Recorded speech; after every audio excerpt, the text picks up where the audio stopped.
Sirve a mi marido como si fuera tu amo, o vete de esta casa ahora mismo. Esas palabras salieron de la boca de mi propia hija como si fuera lo más natural del mundo. Hoy, voy a contarte algo que nunca pensé que contaría. Y si tú, por un segundo, sientes que esto parece familiar, solo te pido que dejes un like y te suscribas. Me va a ayudar a continuar desahogándome. Me llamo Dolores Vázquez Herrera. Tengo 74 años.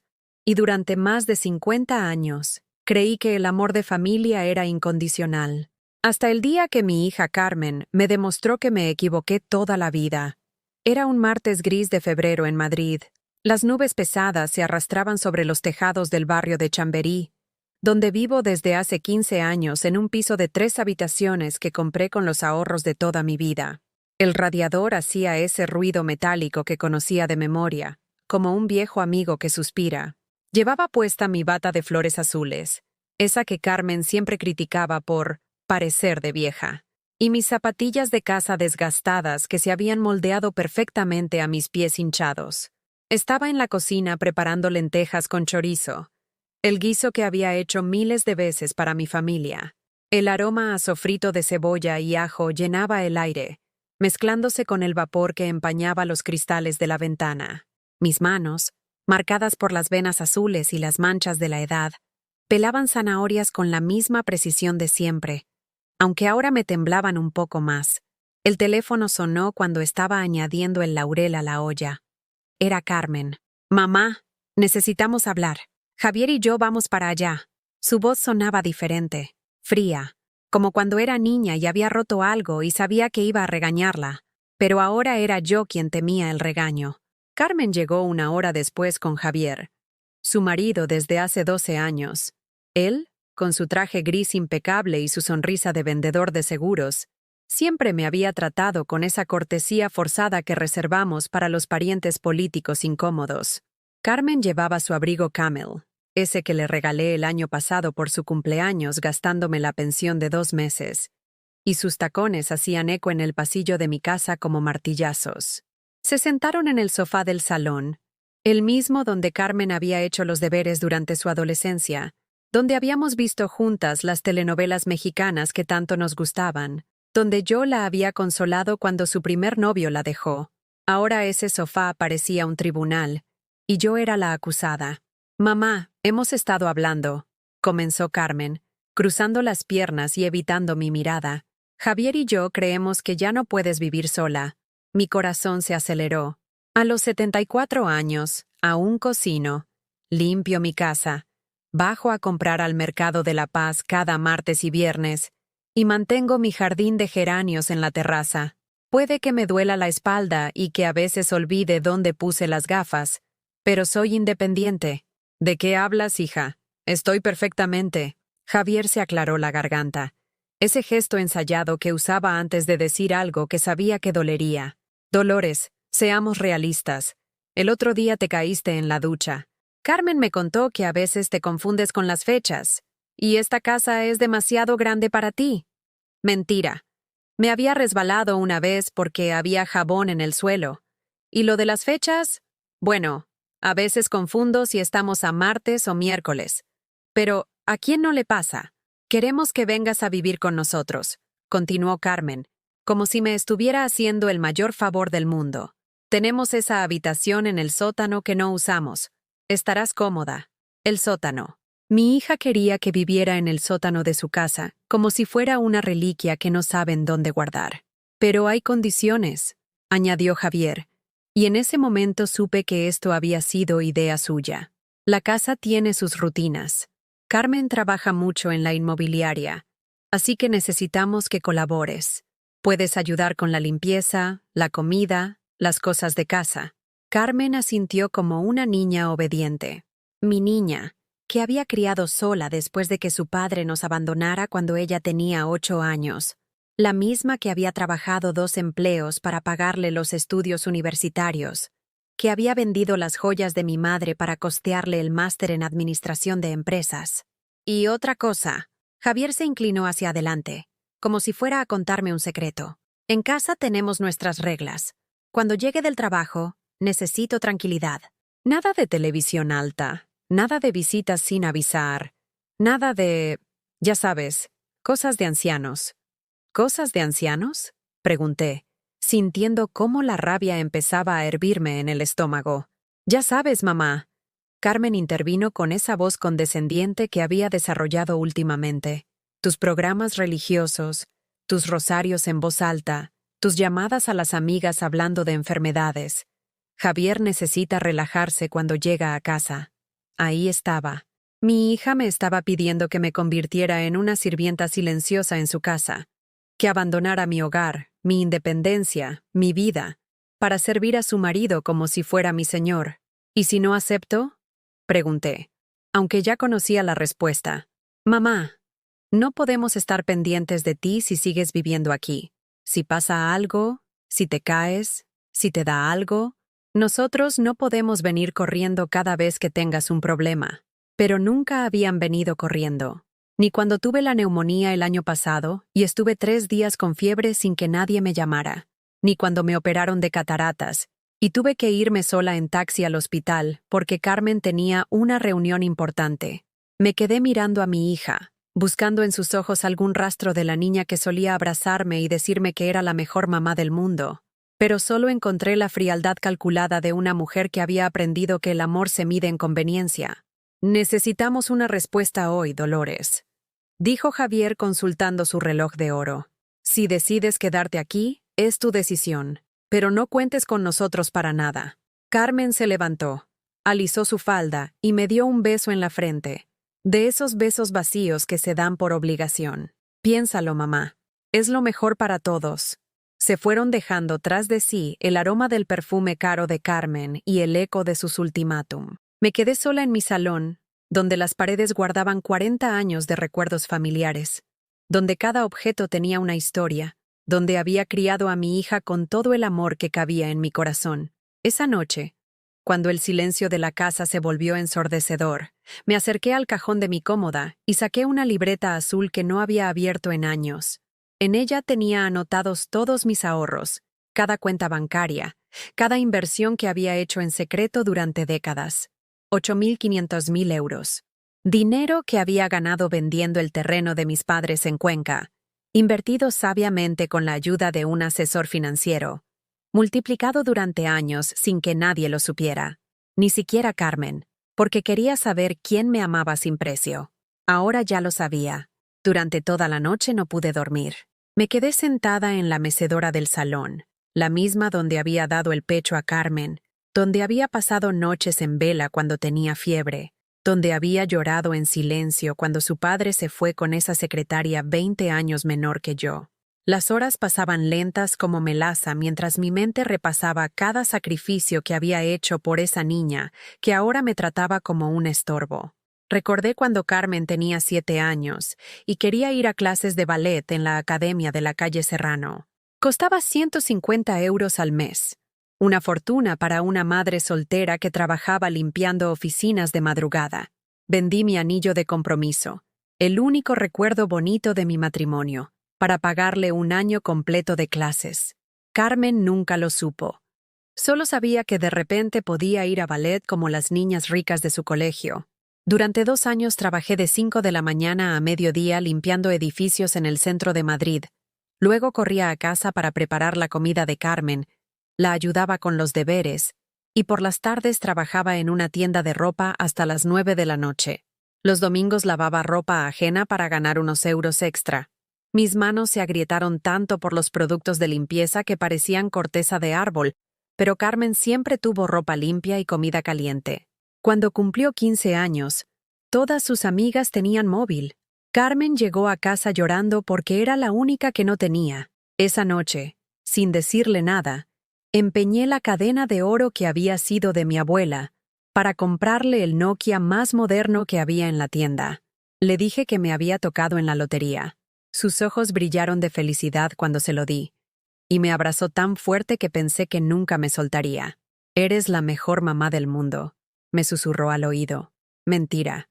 Si hubiera sido la mejor mamá del mundo, mi hija no me estaría pidiendo que me convirtiera en sirvienta de su marido. A los 18 años, Carmen quería estudiar Administración de Empresas en la Universidad Complutense. La matrícula costaba 2.000 € cada año, sin contar libros, transporte y gastos. Pedí un préstamo en el banco, usando la casa como garantía. Durante 5 años, cada mes pagué 380 € de la hipoteca, más 290 del préstamo estudiantil. Comía lentejas y arroz casi todos los días, compraba ropa en mercadillos, no encendía la calefacción hasta que el frío era insoportable. Carmen se graduó con matrícula de honor. En la ceremonia de graduación, cuando subió al escenario a recoger su diploma, lloré de orgullosa. Ella me presentó a sus amigos como mi madre, que ha trabajado muy duro para que yo pudiera estudiar. Por un momento, todo el sacrificio valió la pena. Después vino el máster. «Mamá, necesito especializarme si quiero conseguir un buen trabajo», me dijo. Otros 8.000 €. Vendí las joyas de mi madre, esas que había guardado durante décadas pensando en dárselas algún día a Carmen como herencia. Pendientes de perlas, una pulsera de oro blanco, el broche de diamantes que mi madre solo se ponía en Navidad. «¿De dónde has sacado el dinero, mamá?», me preguntó Carmen cuando le dije que podía hacer el máster.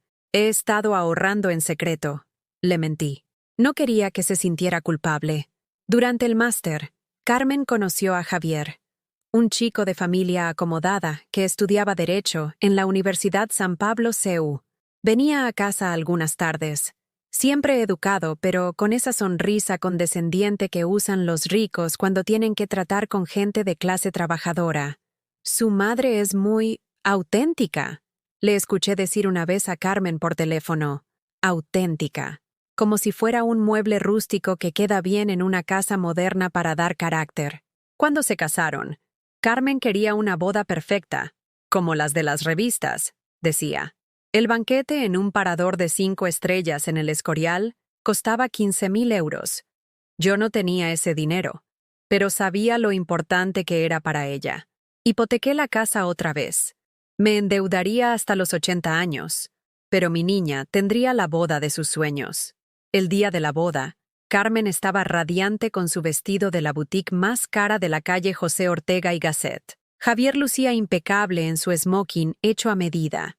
En los discursos, agradecieron a toda la familia por hacer posible este día tan especial. Pero cuando llegó el momento de los agradecimientos específicos, Carmen solo mencionó a los padres de Javier por su generosidad y apoyo. Yo había pagado la boda, pero ellos habían puesto las flores. Después vinieron los años de silencio. Carmen y Javier se mudaron a su chalet en las afueras, en una urbanización donde las casas costaban $500.000. Me invitaban a comer una vez al mes, siempre los domingos, como si fuera una obligación social más que cumplir. «¿Cómo está el trabajo, mamá?», me preguntaba Carmen mientras cortaba la carne que había cocinado la asistenta rumana que tenían 3 días a la semana. Para entonces, yo había dejado de limpiar oficinas. A los 68 años, mi espalda ya no daba más. Trabajaba en un supermercado Mercadona poniendo precios a los productos. 8 horas de pie, 900 € al mes. Pero al menos tenía las tardes libres. «Bien, hija». Sin quejarme, Javier leía el periódico económico durante las comidas. Ocasionalmente hacía comentarios sobre los vagos que viven de subsidios o la gente que no sabe administrar su dinero. Yo asentía en silencio, mordiendo mi lengua, pensando en los 40.000 € que aún debía al banco por su boda. Cuando cumplí 70 años, Carmen me regaló un vale para un spa. «Para que te cuides un poco, mamá. Te lo mereces». Costaba 80 €. El mismo día, Javier se compró un reloj Rolex de 8.000 € para celebrar su ascenso en el bufete. A los 72 años tuve la neumonía. Estuve ingresada 5 días en el Hospital La Paz. Carmen vino a verme una vez, el último día, cuando ya me estaban dando el alta. «Perdón por no haber venido antes, mamá. He tenido una semana horrible en el trabajo. Javier también está estresadísimo con un caso muy importante. Yo había estado sola, conectada a sueros, tosiendo hasta sangrar, sin nadie que me trajera ropa limpia o una revista para pasar las horas. Pero entendí. Su trabajo era importante. Su estrés era importante. Mi neumonía era solo una molestia. Cuando me operaron de cataratas, me fui sola en taxi al hospital. Carmen no podía acompañarme porque tenía una reunión con clientes muy importantes de Alemania. Javier no podía porque tenía un juicio. Salí del quirófano con los ojos vendados, incapaz de ver, mareada por la anestesia. La enfermera me preguntó si alguien vendría a recogerme. Mi hija está trabajando, le dije. Puedo irme sola. La enfermera me miró con esa mezcla de lástima y respeto que reservamos para los ancianos abandonados que mantienen su dignidad. Ahora, sentada en mi mecedora a las 4 de la madrugada, entendía por fin la verdad que había estado negando durante años. Para Carmen, yo no era su madre. Era una cuenta pendiente que había que saldar con la menor molestia posible. Había criado a una hija que no me conocía, que no sabía que durante años había comido pasta con aceite para que ella pudiera comer carne, que no sabía que había trabajado 16 horas diarias durante su adolescencia para pagarle caprichos, que no sabía que había vendido todo lo que tenía valor sentimental para financiar sus sueños. Carmen solo conocía a la madre conveniente, la que aparecía cuando la necesitaba, la que decía que sí a todo, la que nunca pedía nada a cambio. Ahora querían que me mudara a su sótano para seguir siendo conveniente, para limpiar su casa, cocinar para su marido, y desaparecer cuando mi presencia fuera incómoda. El sol empezaba a filtrarse por las cortinas, cuando tomé una decisión que habría tomado 30 años antes si hubiera tenido más coraje. Me levanté de la mecedora, fui a mi dormitorio, y saqué la maleta del armario. La misma maleta con la que había llegado a Madrid, siendo una chica de pueblo que soñaba con dar a su hija un futuro mejor. Era hora de darme a mí misma el futuro que merecía. Esa mañana sonó el teléfono a las 7 en punto. Era Carmen, con esa voz fingidamente alegre que usaba cuando quería algo. «Buenos días, mamá. ¿Ya has pensado en nuestra propuesta?» Propuesta. Como si me hubieran ofrecido un trabajo en lugar de exigirme que me convirtiera en su criada. «Carmen, necesito más tiempo para...» «Mamá, no hay tiempo. Javier ha hablado con un agente inmobiliario amigo suyo. Dice que tu piso se puede vender rápido, especialmente si bajamos un poco el precio. Podríamos ponerlo en el mercado esta misma semana». Mi piso. Hablaba de mi casa como si ya fuera suya. «Espera, Carmen. Yo no he dicho que quiera vender. Mamá, seamos prácticas. Necesitas el dinero, y nosotros necesitamos que colabores si vas a vivir con nosotros. Es una solución que nos beneficia a todos». Colgué el teléfono sin despedirme. Mis manos temblaban mientras preparaba el café. Afuera, Madrid despertaba con su sinfonía habitual. El rumor del tráfico en la calle Fuencarral, el grito del vendedor de periódicos, el tintineo del metro que pasaba por debajo como un latido subterráneo. Media hora después, el teléfono volvió a sonar. Esta vez era Javier. «Dolores, Carmen está muy disgustada porque has colgado.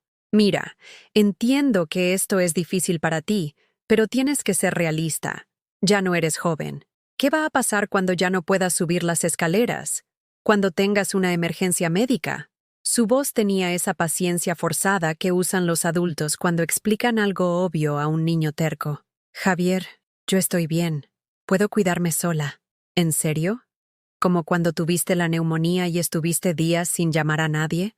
¿Como cuando te caíste en la ducha y pudiste haberte matado?» Me quedé callada. Era cierto que había tenido algunos episodios, pero nada que no pudiera manejar. «Escucha, Dolores. Carmen y yo hemos estado hablando con un abogado. Si algo te pasa estando sola, podríamos tener problemas legales por negligencia familiar. No podemos permitirnos ese riesgo». ¿Riesgo? Ahora yo era un riesgo legal que había que gestionar. «Además», continuó Javier, «hemos visto tu situación financiera. Sabemos que tienes deudas, que vives prácticamente de la pensión. En nuestra casa tendrías todo cubierto. Solo tendríamos que ponernos de acuerdo en algunas responsabilidades domésticas».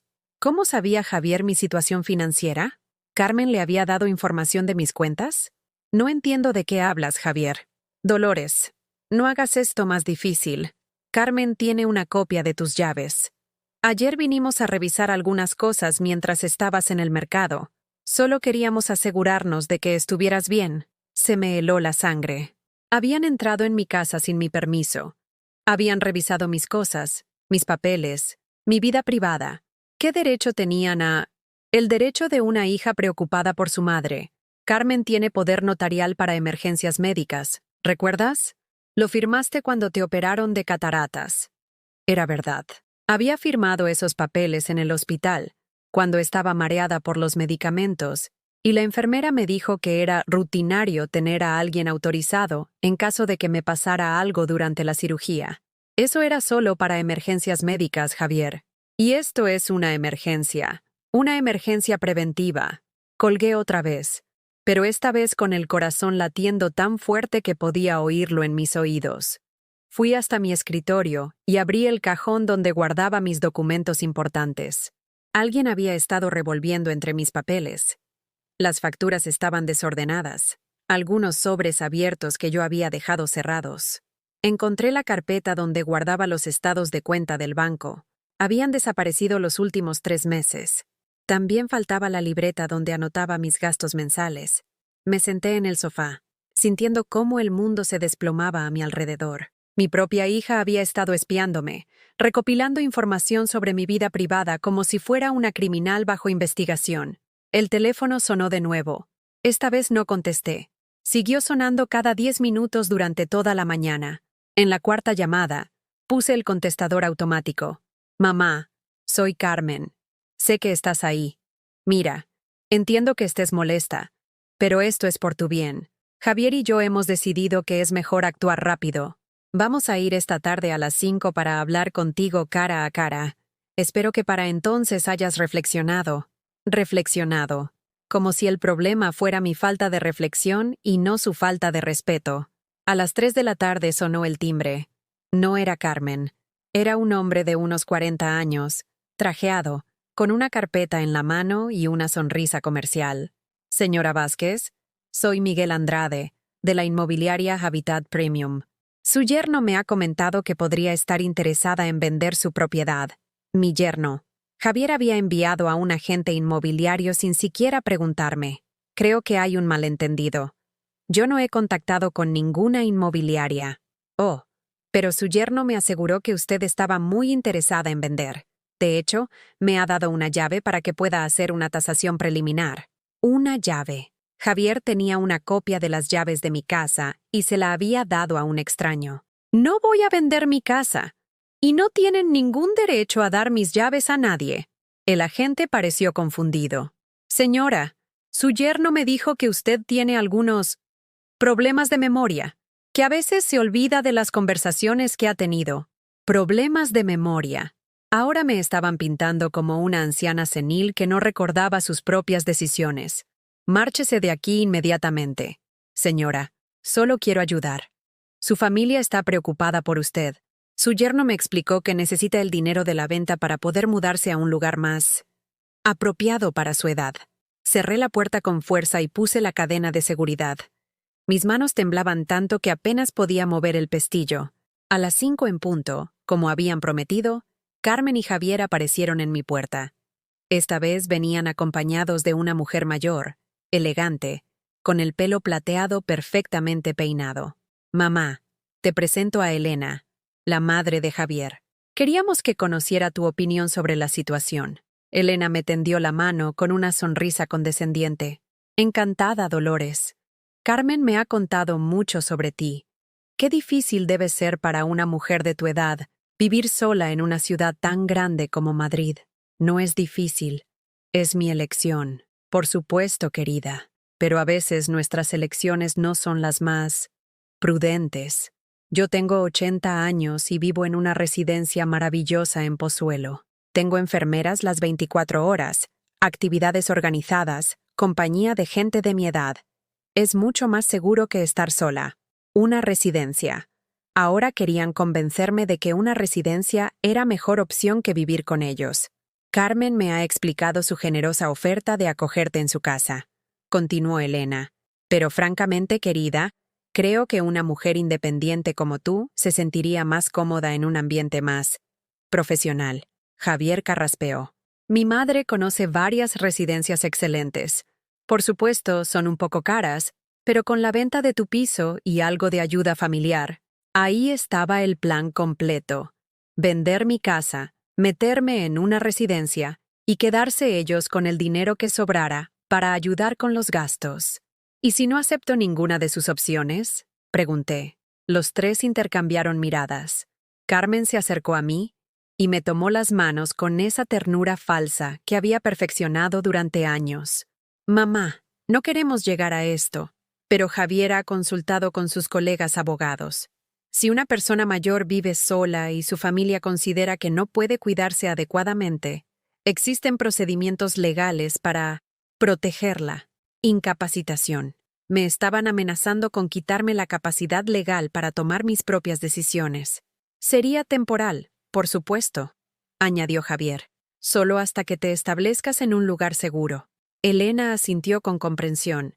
Es por tu propio bien, querida. A veces las personas mayores no ven los riesgos que corren. Me quedé mirando a los tres.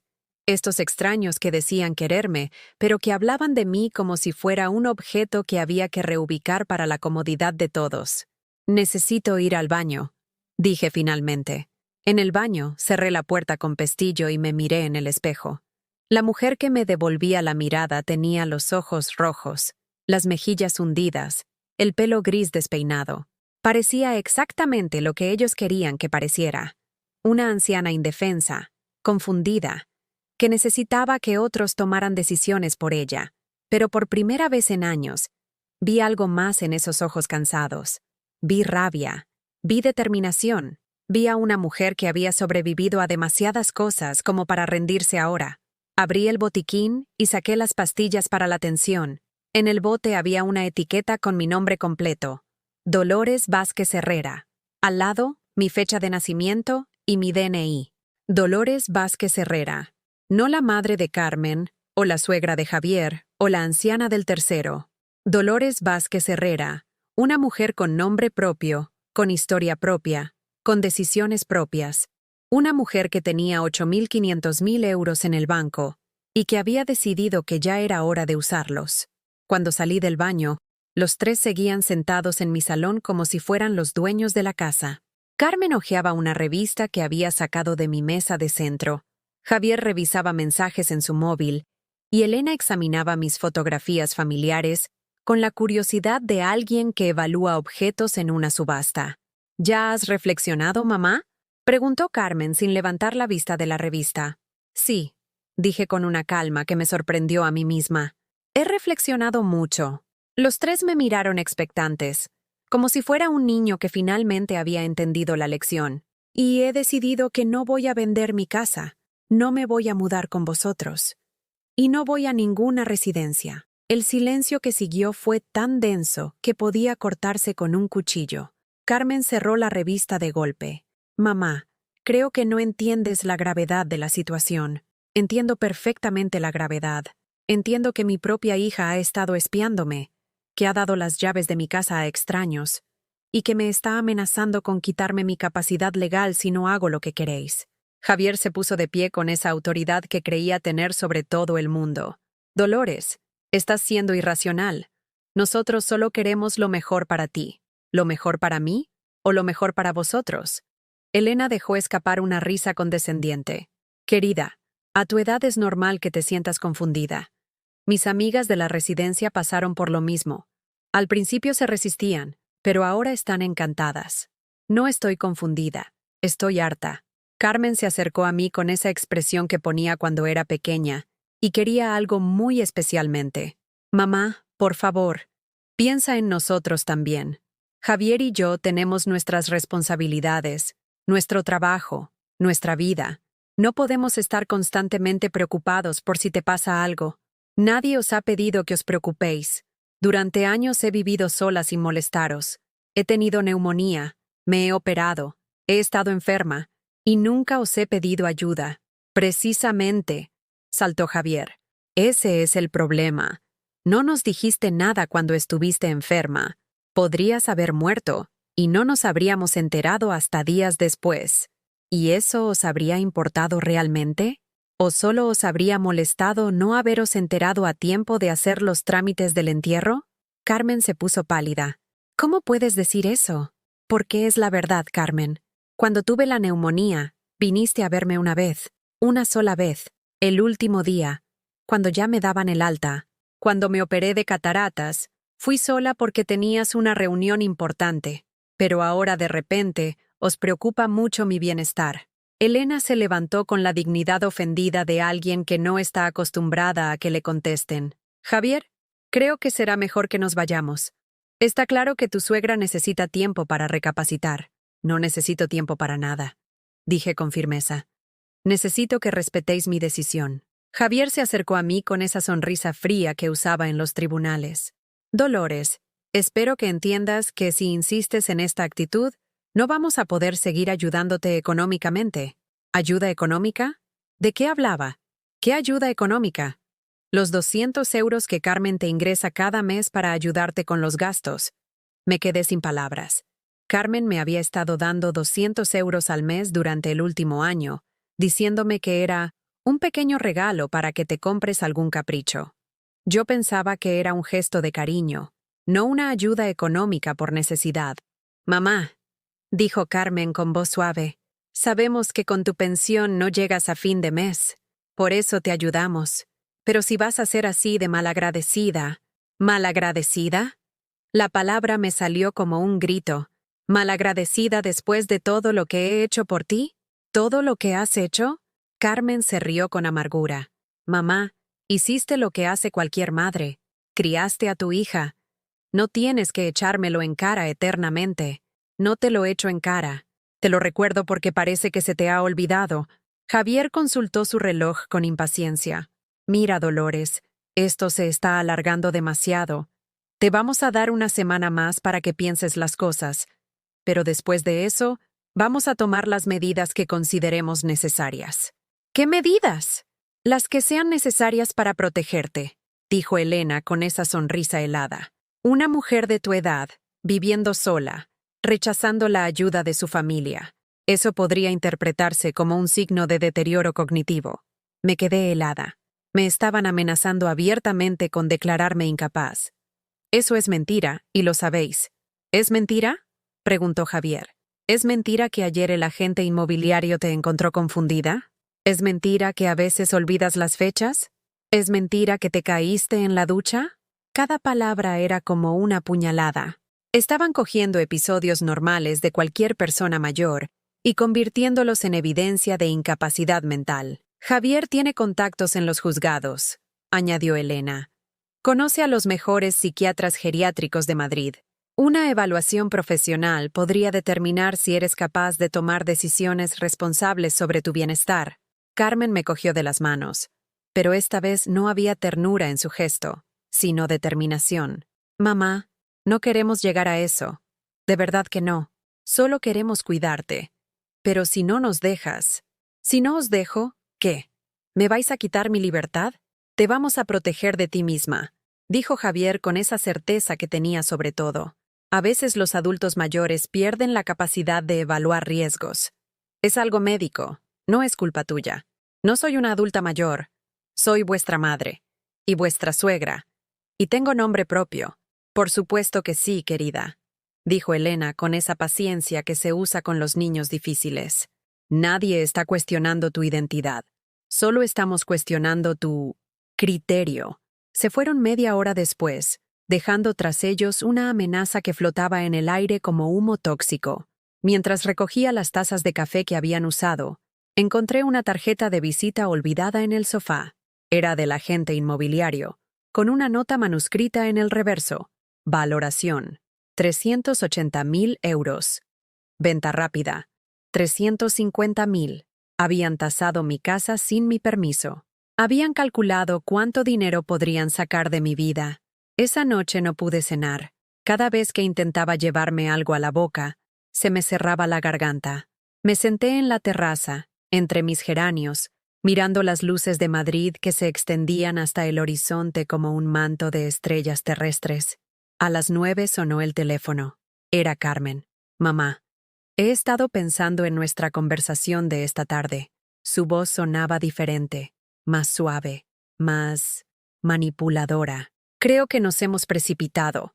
Javier y yo hemos decidido darte más tiempo. No queremos presionarte. ¿Ah, no? No, claro que no. Eres nuestra familia. Te queremos. Solo estamos preocupados por ti. Carmen, tengo 74 años. No soy idiota. Sé cuando me están manipulando. Mamá, no te estamos manipulando. Solo queremos encontrar una solución que funcione para todos. ¿Todos? ¿O solo para vosotros? Hubo una pausa larga. Cuando Carmen volvió a hablar, su voz había perdido toda la dulzura fingida. Está bien, mamá.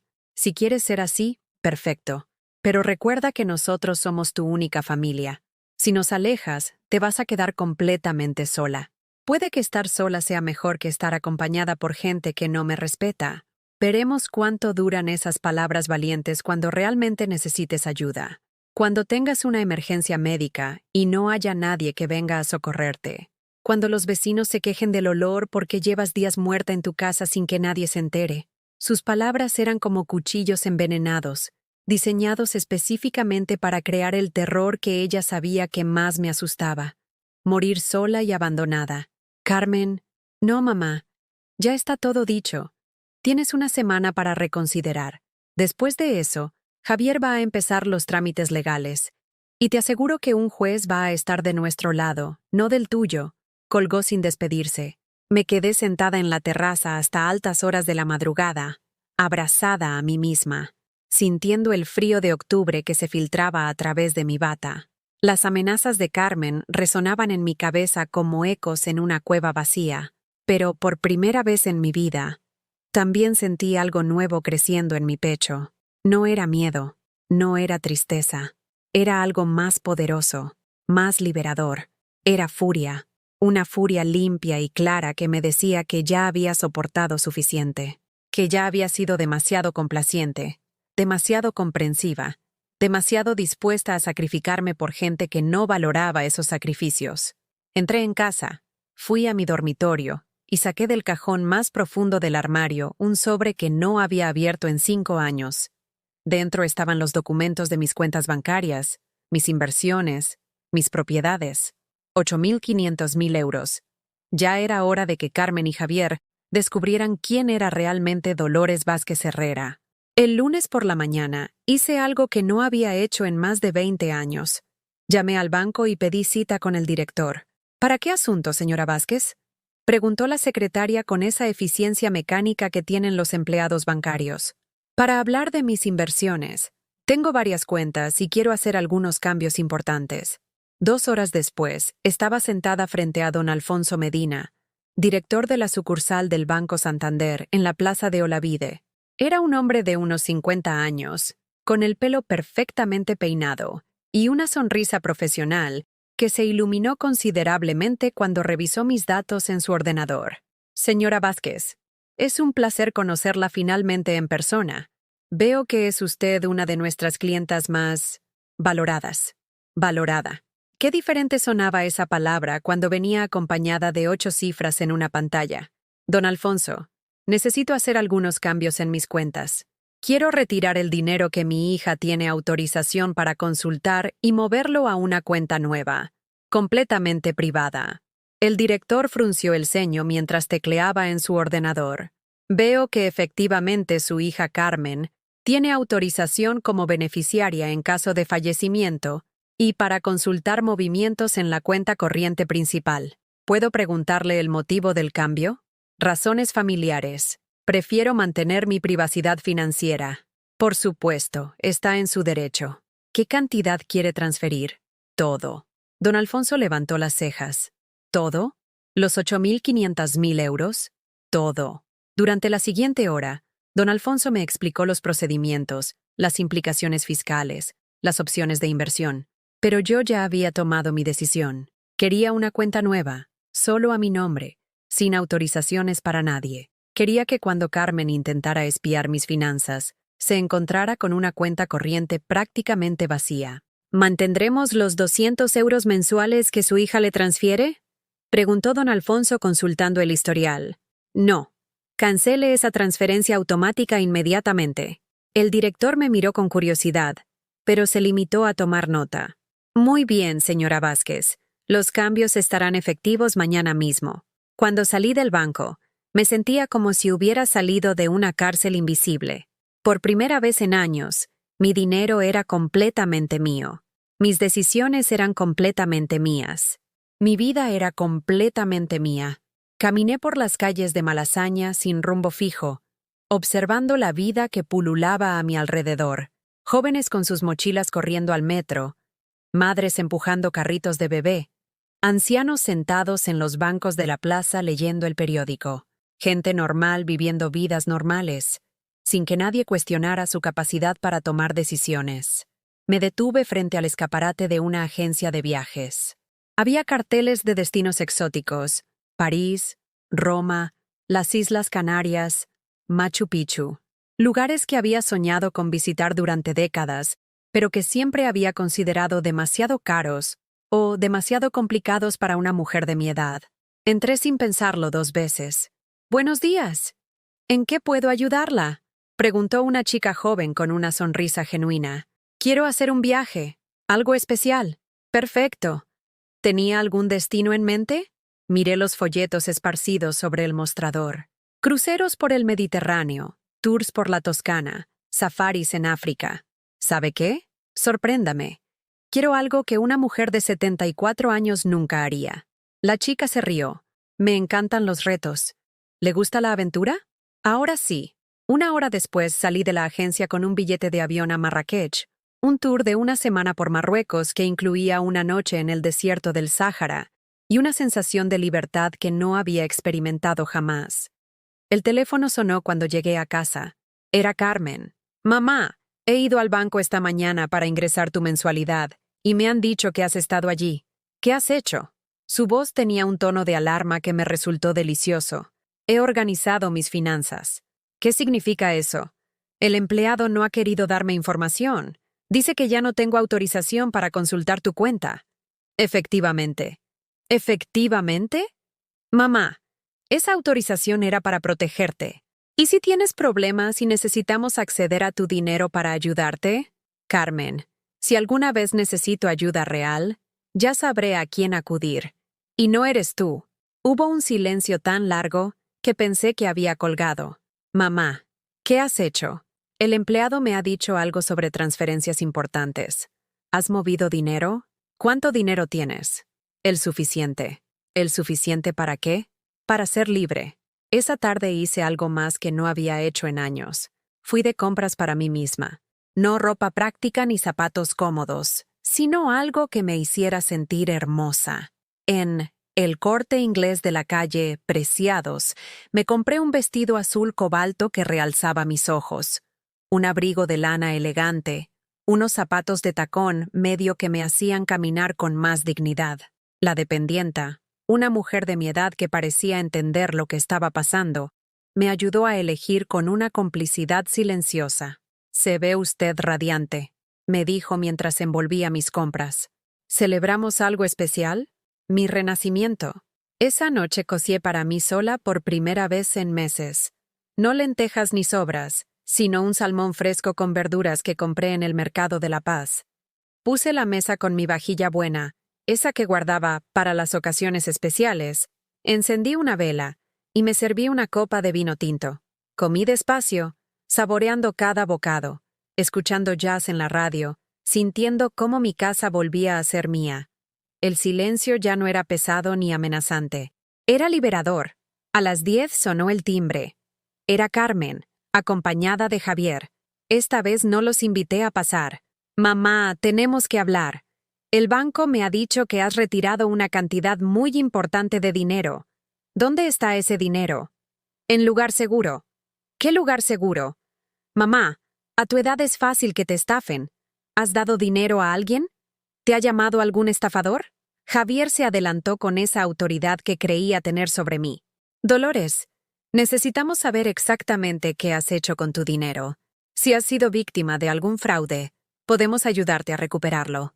«No he sido víctima de ningún fraude. Simplemente he decidido tomar el control de mi propia vida». «¿Qué cantidad era?», insistió Carmen. El empleado del banco parecía muy nervioso. «Era mi dinero, Carmen. El dinero que gané vendiendo las tierras de mis padres hace años. El dinero que invertí sin deciros nada. El dinero que he estado guardando para cuando realmente lo necesitara». «¿Cuánto dinero?». La voz de Javier era apenas un susurro, suficiente para no necesitar nunca vuestra caridad. Carmen se puso pálida. ¿Por qué no me dijiste que tenías ahorros? Porque quería saber quién me quería sin precio. Ahora ya lo sé. Javier se acercó más a la puerta, como si fuera a empujarla para entrar. Dolores, sea cual sea la cantidad, una mujer de tu edad no debería manejar sumas importantes sin supervisión. Es muy fácil tomar decisiones equivocadas. ¿Cómo la decisión de no entregaros mi casa para que la vendáis? ¿Cómo la decisión de no mudarme a vuestro sótano para ser vuestra criada? Mamá, por favor, sé razonable. Entra, hablemos con calma. No, he dicho todo lo que tenía que decir. A partir de ahora, si queréis hablar conmigo, me tratáis con respeto. Si no, podéis buscaros otra víctima para vuestros chantajes. Cerré la puerta suavemente, puse la cadena de seguridad y me fui a mi dormitorio.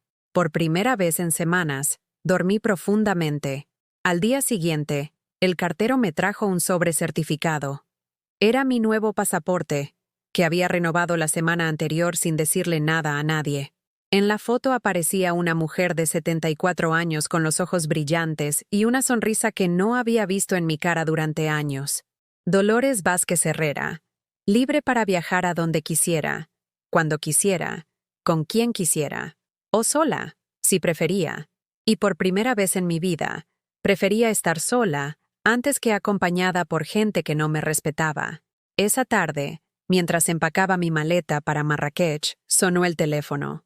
Era un número que no reconocía.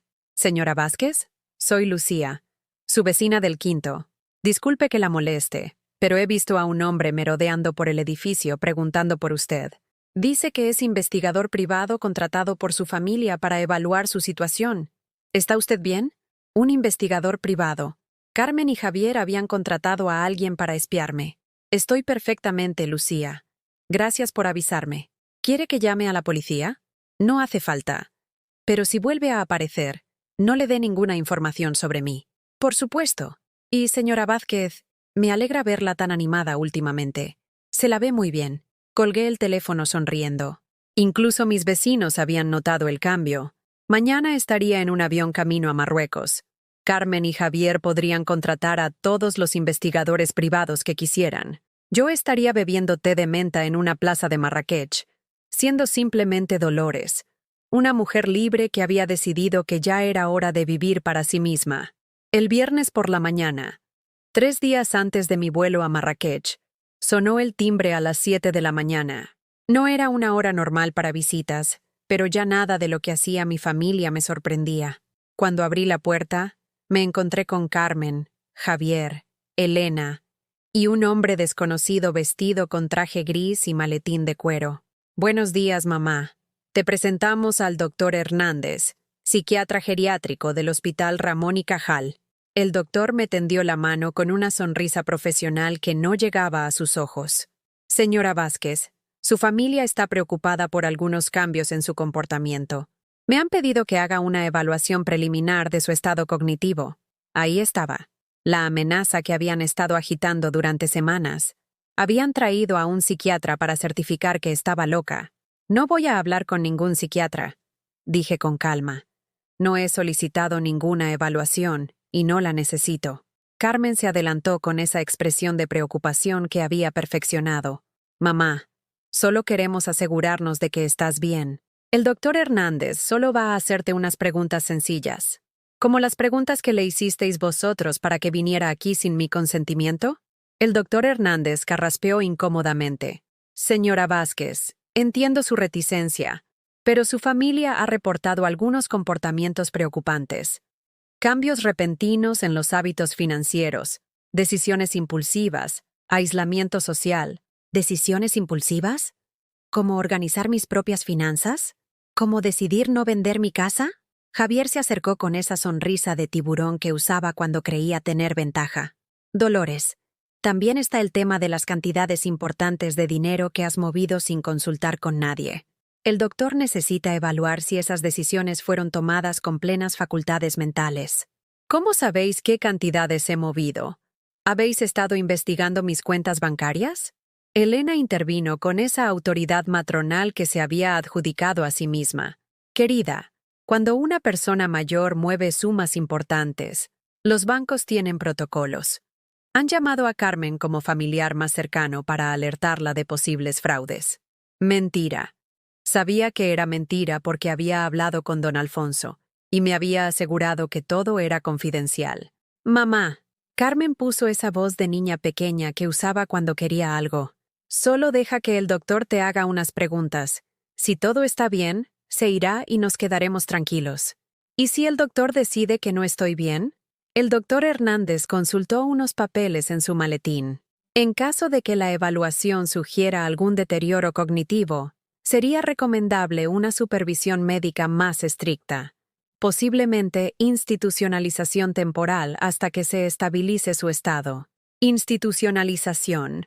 La palabra que llevaban semanas evitando decir directamente.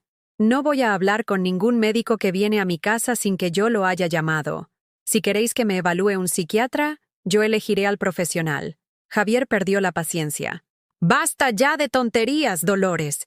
Vas a hablar con el doctor ahora mismo, o vamos a tener que tomar medidas más drásticas. ¿Qué medidas? Una orden judicial, una evaluación forzosa, lo que haga falta para protegerte de ti misma. El grito de Javier resonó por todo el pasillo. Algunas puertas se entreabrieron y vi caras de vecinos espiando la escena. Fue en ese momento cuando algo se quebró definitivamente en mi interior. No de dolor, sino de liberación. Como un globo que finalmente explota después de estar demasiado hinchado. Muy bien, dije con una calma que me sorprendió. Hablemos. Pero no aquí. Vamos al salón. Los 5 entraron en mi casa como una comitiva fúnebre. Se sentaron en el sofá y las sillas como si fueran un tribunal. El doctor Hernández sacó una grabadora de su maletín. ¿Puedo grabar la conversación para tener un registro preciso? Por supuesto. Yo también voy a grabar. Saqué mi teléfono móvil y activé la grabadora. Carmen frunció el ceño. ¿Para qué necesitas grabar tú? Para protegerme de vosotros. El doctor comenzó con las preguntas típicas. ¿Qué día es hoy? ¿Cuál es mi nombre completo? ¿Dónde vivo? ¿Quién es el presidente del gobierno? Respondí a todas correctamente, por supuesto. ¿Puede hablarme de los cambios financieros que ha hecho recientemente? He organizado mis cuentas bancarias para tener mayor privacidad. ¿Qué cantidad de dinero ha movido? Miré a Carmen, a Javier, a Elena. Los 3 me observaban con esa avidez que tienen los buitres cuando huelen carroña. ¿De verdad quieren saber cuánto dinero tengo? Sí, dijeron los 3 al unísono. Muy bien. Doctor Hernández, ¿consideraría usted que una persona que posee 8,5 millones de euros tiene derecho a manejar su propio dinero sin supervisión familiar? El silencio que siguió fue tan denso que podía cortarse con tijeras. El doctor Hernández casi se atragantó con su café. ¿Perdón? ¿Ha dicho 8,5 millones? 8,500,000 euros, para ser exacta. Producto de la venta de terrenos familiares e inversiones realizadas durante los últimos 15 años. Carmen se había puesto blanca como el papel. Javier tenía la boca abierta como un pez fuera del agua. Elena parecía haberse convertido en estatua de sal. ¿8 millones? Murmuró Carmen. ¿Has tenido 8 millones de euros durante todos estos años? Sí. ¿Y nunca dijiste nada? No. ¿Por qué? Me levanté y fui hasta el mueble del salón. Abrí el cajón y saqué un sobre grueso que había preparado especialmente para este momento. Dentro había copias de todos mis extractos bancarios, certificados de inversión, escrituras de propiedades, porque quería saber quién me quería por mí misma, no por mi dinero. Esparcí los documentos sobre la mesa de centro. Las cifras eran incontestables, oficiales, reales. Javier cogió uno de los extractos con manos temblorosas. Esto es... ¿Cómo es posible? ¿El qué es posible, Javier? ¿Que una mujer mayor tenga más dinero que tú? ¿Que haya sabido administrar mis finanzas mejor que un abogado? Elena se inclinó para ver los papeles, sus ojos escaneando las cifras como si fueran jeroglíficos. Pero si tienes tanto dinero, ¿por qué vivías como si fuera pobre? Porque no necesito lujos para ser feliz. Porque he vivido toda mi vida con modestia y no iba a cambiar por tener dinero. Carmen se levantó bruscamente, tirando los papeles al suelo. No lo entiendo. Si tenías tanto dinero, ¿Por qué dejaste que te ayudáramos con esos miserables 200 euros al mes? Porque quería ver hasta dónde llegaba vuestra generosidad. Quería comprobar si los 200 euros eran un gesto de amor o una forma de control. Eran amor. Por supuesto que eran amor. ¿Amor? ¿Me amenazáis con quitarme la capacidad legal por amor? ¿Contratáis investigadores privados para espiarme por amor? ¿Traéis a un psiquiatra a mi casa sin mi consentimiento por amor? El doctor Hernández se aclaró la garganta incómodamente. Bueno, visto el contexto, creo que está claro que la señora Vázquez tiene plenas facultades mentales para manejar sus asuntos. No veo ninguna indicación de deterioro cognitivo. Javier se volvió hacia él con desesperación. Pero, doctor, tiene que ver lo errático de su comportamiento. Ha cambiado completamente en pocas semanas. Señor Fuentelarreina, cambiar de comportamiento no es sinónimo de demencia, especialmente cuando esos cambios implican mayor autonomía e independencia. La señora Vázquez parece haber tomado decisiones muy racionales sobre su situación financiera. Carmen se dejó caer en el sofá como si le hubieran cortado las piernas. Mamá, ¿por qué? ¿Por qué nos has hecho esto? ¿Haceros qué, Carmen? ¿No entregaros mi dinero? ¿No convertirme en vuestra sirvienta? ¿No regalaros mi casa? No. ¿Hacernos creer que que necesitabas, que era una pobre anciana indefensa que dependía de vuestra caridad? Las lágrimas empezaron a rodar por las mejillas de Carmen, pero ya no me conmovían. Eran lágrimas de frustración, no de dolor. Mamá, ¿sabes lo que hemos pasado? ¿La culpa que hemos sentido por no poder ayudarte más? ¿Las discusiones que hemos tenido Javier y yo sobre si deberíamos darte más dinero? ¿Discusiones? ¿Javier no quería que me dieseis ni esos 200 euros? Javier se puso rojo como un tomate. Nosotros. La situación era complicada. La situación era muy simple, Javier. Tu mujer quería ayudar a su madre, pero tú preferías gastar ese dinero en vuestros lujos. Elena se levantó con dignidad ofendida. Creo que será mejor que nos vayamos.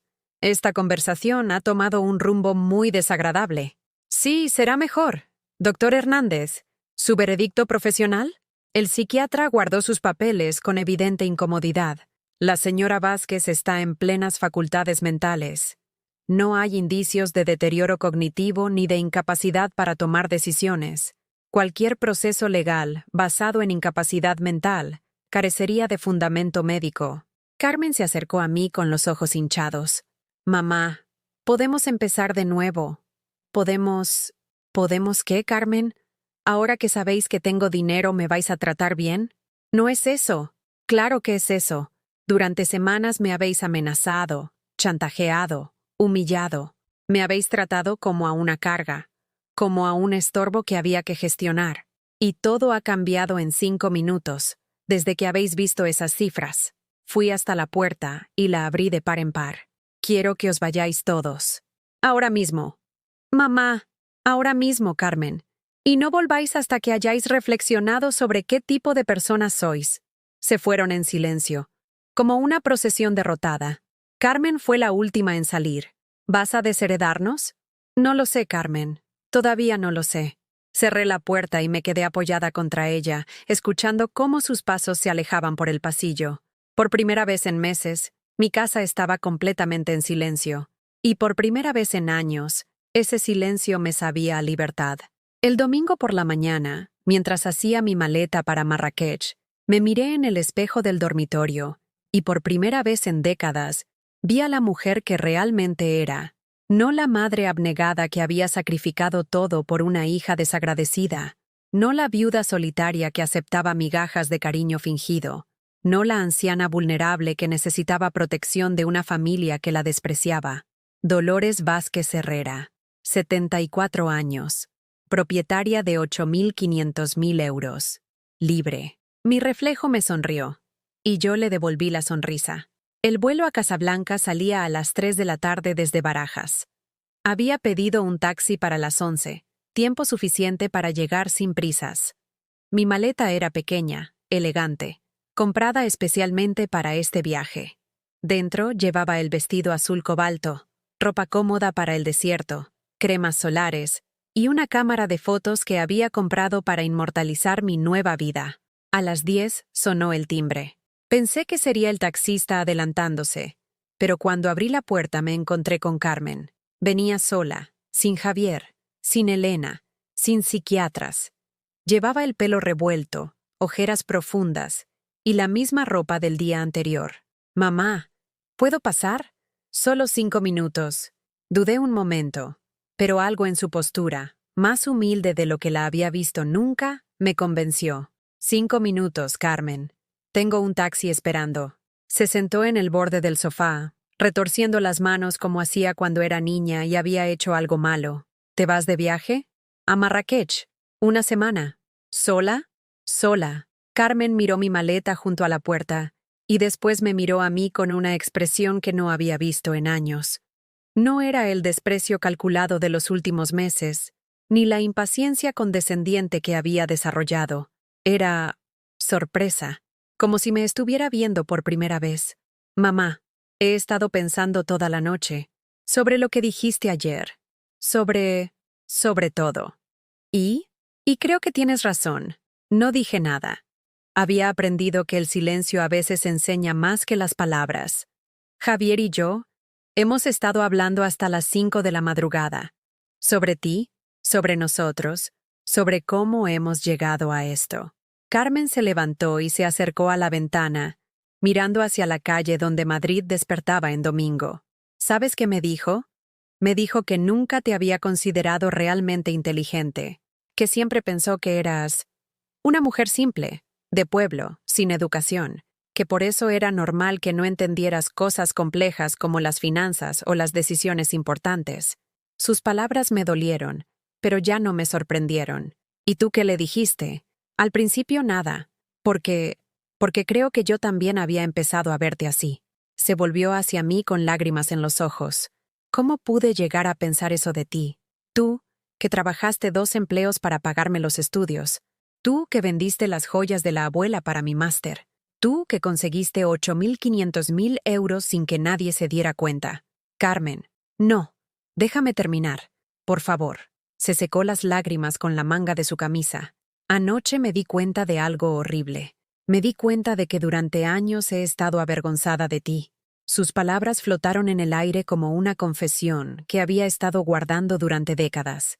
Avergonzada de tu trabajo en el supermercado, de tu ropa sencilla, de tu acento de pueblo que nunca perdiste del todo, de tus programas religiosos, de la forma en que saludabas a los amigos de Javier como si fueras su igual. Cada palabra era como una pequeña puñalada, pero necesaria. Como cuando el médico limpia una herida infectada. ¿Sabes cuándo empezó? En mi graduación universitaria, cuando me presentaste a mis compañeros de clase. Todos tenían padres médicos, abogados, empresarios, y yo tenía una madre que limpiaba oficinas. Eso no era motivo de vergüenza, Carmen. Lo sé, ahora lo sé. Pero entonces era una niña inmadura que quería pertenecer a un mundo que no era el suyo. Y en lugar de estar orgullosa de todo lo que había sacrificado para que yo llegara hasta ahí, me sentía menor. Se sentó en el suelo, delante de mí, como hacía cuando era pequeña y me pedía perdón por alguna travesura. Cuando conocí a Javier, cuando empecé a moverme en su círculo social, esa vergüenza se hizo más grande. Sus padres hablaban de sus casas en la costa, de sus viajes a París, de sus inversiones, y yo empecé a inventar historias sobre ti. ¿Qué historias? Que habías sido enfermera, que papá había tenido un negocio próspero antes de irse, que la casa donde vivías era una herencia familiar, no algo que habías comprado con tu sudor. Mi corazón se encogió, pero ya no de dolor, de lástima por mi propia hija. Les dije que trabajabas en el supermercado temporalmente, mientras decidías qué hacer con tu vida después de enviudar. Como si fuera un paréntesis, no tu realidad, Carmen. Y lo peor de todo es que empecé a creerme mis propias mentiras.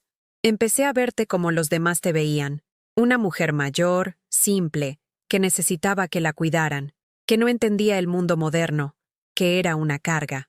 Se tapó la cara con las manos. Dios mío, mamá, ¿cómo pude ser tan ciega?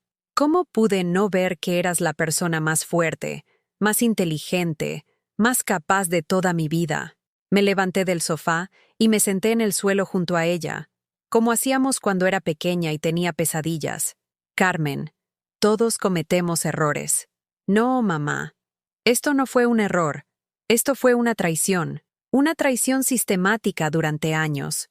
Levantó la cabeza y me miró con esos ojos que habían sido mi debilidad durante décadas. Ayer, cuando vi esos papeles, cuando vi todas esas cifras, mi primer pensamiento no fue orgullo. No fue admiración por tu inteligencia para haber conseguido todo eso.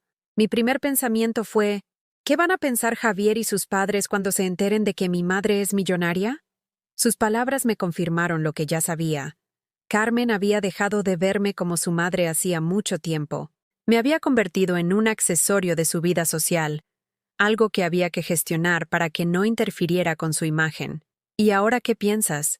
Ahora pienso que he perdido a la mejor persona de mi vida por ser una idiota superficial. Se acercó más a mí, con esa cara de niña arrepentida que había funcionado durante años.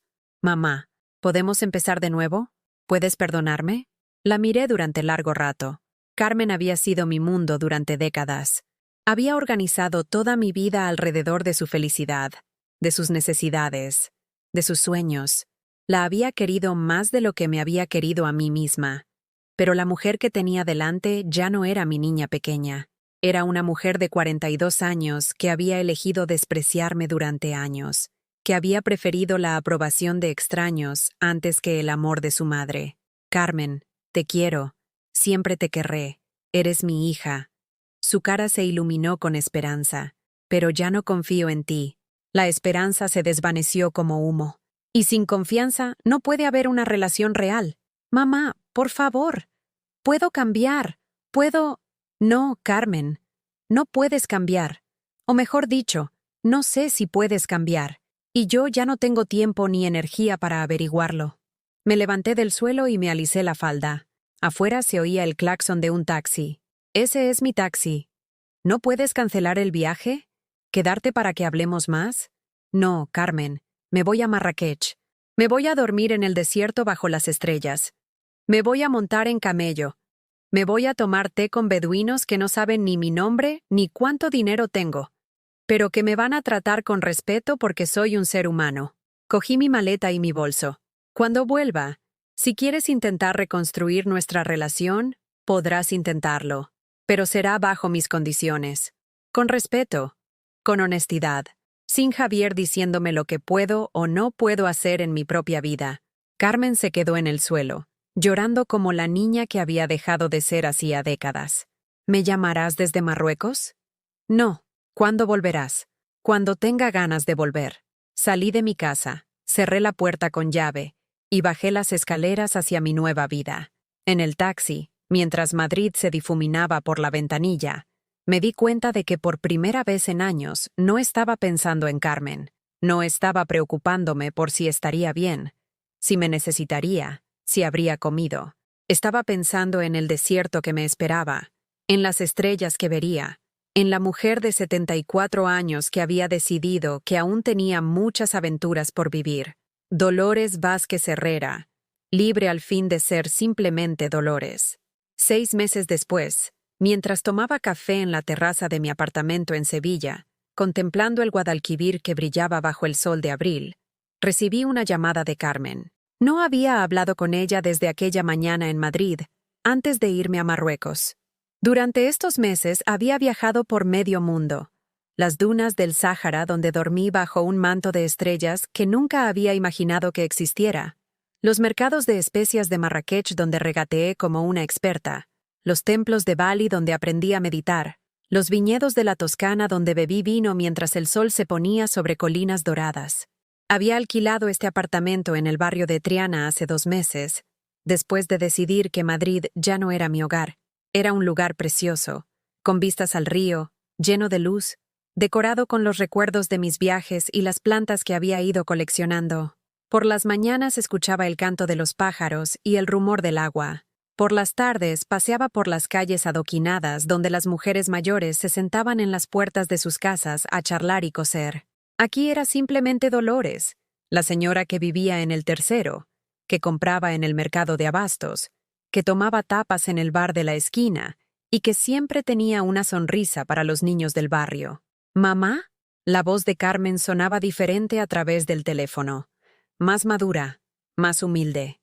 Hola, Carmen. ¿Cómo estás? He intentado llamarte muchas veces, pero siempre comunicaba o no contestabas. Estoy bien. He estado viajando. Lo sé. Lucía, tu vecina de Madrid, me dijo que habías dejado el piso. ¿Es verdad que vives en Sevilla ahora? ¿Sí? ¿Por qué Sevilla? Porque aquí nadie me conoce como la madre de Carmen o la suegra de Javier. Aquí soy simplemente yo. Hubo una pausa larga. Podía oír el rumor del tráfico madrileño de fondo, y me alegré de estar a 600 kilómetros de distancia. Mamá, necesito contarte algo. Javier y yo nos estamos divorciando. La noticia no me sorprendió. Durante los últimos meses había pensado mucho en Carmen, en su matrimonio, en las decisiones que había tomado para complacer a un hombre que la despreciaba tanto como a mí. ¿Estás bien? No. Su voz se quebró ligeramente.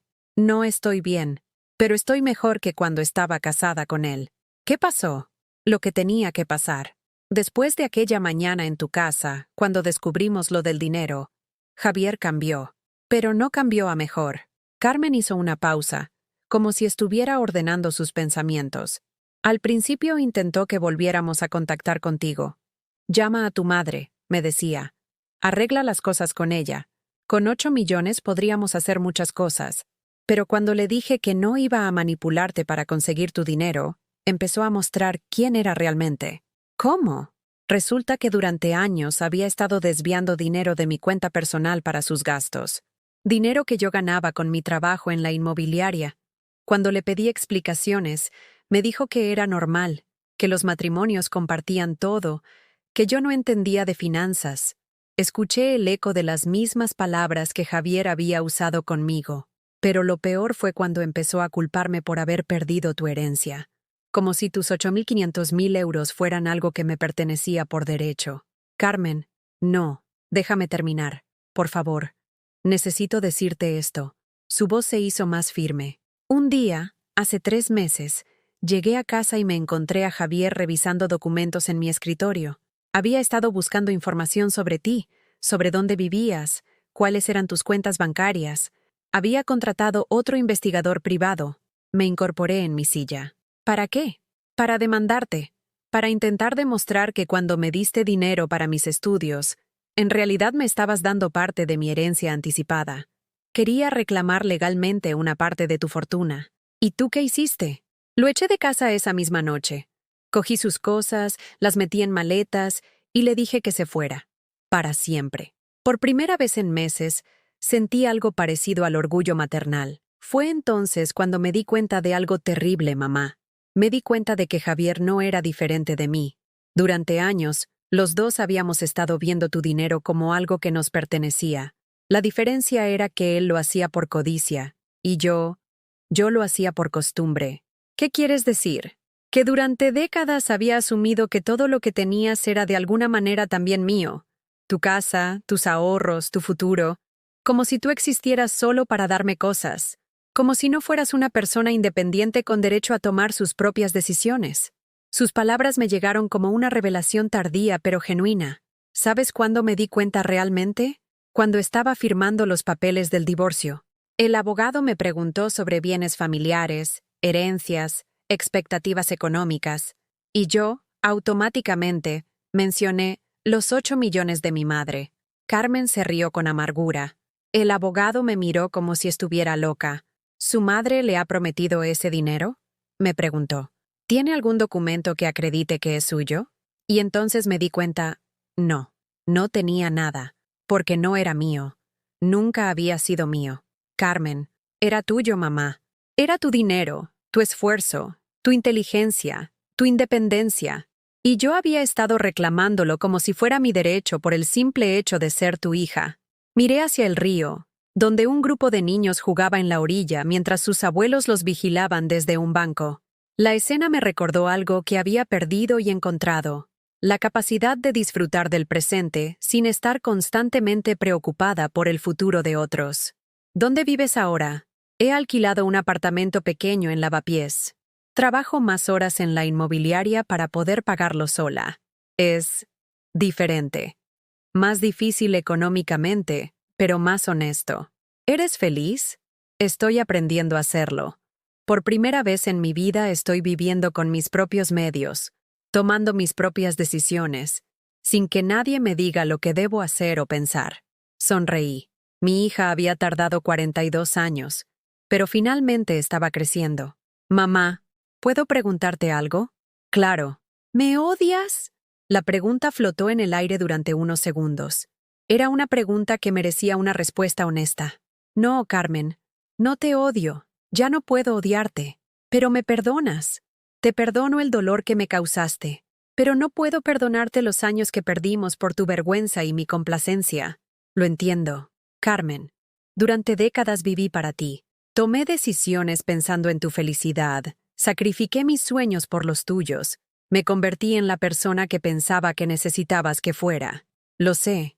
Y tú me lo permitiste. Más que eso, lo esperaste. Asumiste que era mi obligación sacrificarme por ti, y cuando dejé de hacerlo, me castigaste. Tenía razón. Ahora soy feliz, Carmen. Por primera vez en mi vida adulta, soy completamente feliz. No porque no te quiera, sino porque he aprendido a quererme a mí misma. ¿Qué haces en Sevilla? ¿Cómo es tu vida? Por las mañanas voy al mercado y compro solo lo que necesito para mí. Cocino cuando tengo ganas. No porque sea mi obligación. Leo libros que siempre quise leer, pero nunca tuve tiempo. He aprendido a tocar la guitarra. Voy a clases de pintura los martes. Los fines de semana visito pueblos de Andalucía. El mes que viene me voy a Portugal 3 semanas. Suena maravilloso. Lo es. Y lo más maravilloso es que es mío. Esta vida es completamente mía. Hubo otra pausa larga. Mamá, ¿crees que algún día podremos intentar ser familia otra vez? No lo sé, Carmen. Honestamente no lo sé. Pero, ¿existe la posibilidad? Existe la posibilidad de que construyamos una relación nueva, diferente, basada en el respeto mutuo y no en la obligación. ¿Qué tendría que hacer? Tendrías que demostrarme, con hechos y no con palabras, que me ves como una persona independiente, que respetas mis decisiones aunque no las entiendas, que no me quieres por lo que puedo darte, sino por quién soy. ¿Cuánto tiempo me darías para demostrártelo? Todo el tiempo que necesites. Pero Carmen, quiero que entiendas algo. Ya no voy a cambiar mi vida para acomodarla a la tuya. Ya no voy a sacrificar mi felicidad por la tuya. Si quieres una relación conmigo, va a ser en mis términos. Entiendo. ¿De verdad lo entiendes? Creo que sí. Y creo que me alegra que por fin seas feliz. Cuando colgué el teléfono, me quedé sentada en la terraza hasta que el sol se ocultó detrás de los edificios de Sevilla. No había prometido nada a Carmen. No había cedido a su necesidad de perdón inmediato. No había permitido que su arrepentimiento modificara mis planes. Pero por primera vez había sentido que hablaba con mi hija como adulta, no como la niña manipuladora que había aprendido a usar mi amor para conseguir lo que quería. Al día siguiente tenía clase de pintura. El mes que viene, Portugal. En otoño, quizás Japón para ver los colores del arce. Carmen podría formar parte de esa vida o no. Dependía de ella. Pero mi felicidad ya no dependía de Carmen. Y esa, quizás, era la lección más importante que había aprendido a los 74 años. Que el amor verdadero empieza por quererse a uno mismo lo suficiente como para no aceptar migajas de cariño de nadie, ni siquiera de los hijos. ¿Has vivido tú alguna vez algo parecido? ¿O conoces a alguien que haya pasado por esta situación de ser subestimado por su propia familia? Cuéntamelo en los comentarios. Y si esta historia te ha llegado al corazón, dale like y suscríbete al canal para que este mensaje llegue a alguien que necesita oírlo.